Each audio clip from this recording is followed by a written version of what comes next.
savdo vakillari, ya'ni agentlar yaxshi ishlashmayapti, yaxshi sotish olmayapti. Shuning uchun ham savdo past, shuning uchun ham ishlarimiz yurishmayapti degan gaplar bu afsona, bu absolyutniy xato gaplar.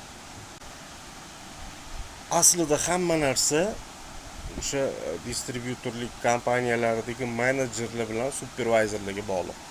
300% o'sha insonlarga bog'liq. Savdoni bo'lishi ham, bo'lmasligi ham, agentlarning ishlashi ham, ishlamasligi ham, sota olishi ham, sota olmayotgan bo'lsa ham, mana shu narsalarda faqat va faqat shu insonlarga bog'liq va shu insonlar aybdor desa ham bo'ladi.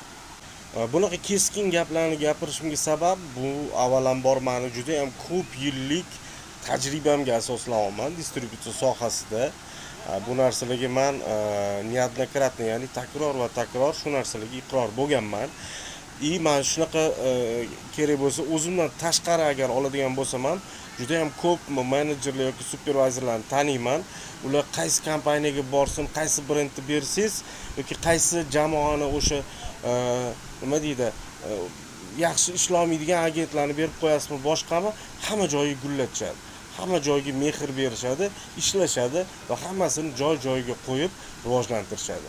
Yoki aksincha, shunaqa bir menejerlarni ham, supervizorlarni taniyman. Ularni o'sha yurib turgan bizneslarga qo'yib qo'ysangiz, o'shani ag'darib, to'ntarib, kerak bo'lsa, oyog'ini osmondan qo'yishadi. Mana shularga ishongan holda mana shu keskin gaplarni gapiryapman. Yana tag'in mana bu gaplarimdan ayrimlar xafa bo'lmasin. Lekin bu fakt.